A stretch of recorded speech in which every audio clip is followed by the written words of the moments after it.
สวัสดีสวัสดีเด้อพ่อแม่พี่น้องเบิดสุขุสุกคนเนาะมาพบมาพอกับบ่เรื่องแนลอีกแล้วก็ขอโทษขออภัยหลายเด้อที่บ่ได้ลงคลิปเนาะบ่เรื่องก็บ่สำบายเนาะ2-3มื้อนี่เป็นไข้แฮงนั่งก็จนบ่ได้จนตาโกนหมดแล้วผอมจ่อยแฮงบ่สำบายเนาะอาจจะมาบ่เรื่องก็จะมาอัดคลิปให้พ่อแม่พี่น้อง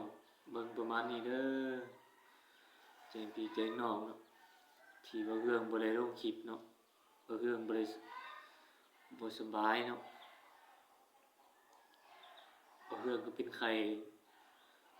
ได้2-3มื้อนี่แหละบ่เรื่องก็บ่ได้อัดคลิป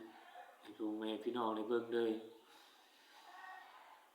บ่เรื่องเป็นไข้แล้วก็เจ็บกระเพาะลำไส้จากกระเพาะลำไส้นั่นมัน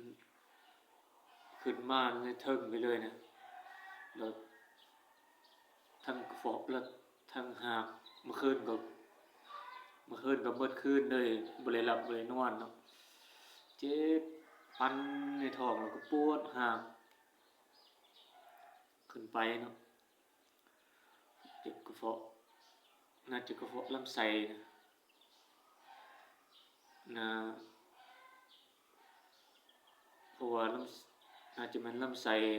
เขาอนุญาตเนาะปัสสาวะก็เป็นสีเหลืองๆนั่นน่ะเวลาเราถ่ายเบาอะนะเจ็บในท้องแล้วก็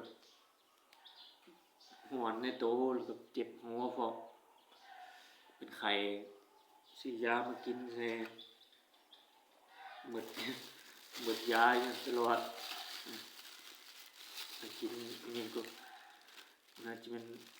ยาของไทยนะAX AX กินก่อนเข้าแล้วก็ยาพารายานี่มันจะเป็นยามหากมากินใส่ในไข่นี่นะบ่เรื่องก็สิขอฝากไว้กันเด้อฝากพ่อแม่พี่น้องกดไลค์กดแชร์เนาะที่บ่ลืมบ่เรื่องเด้อ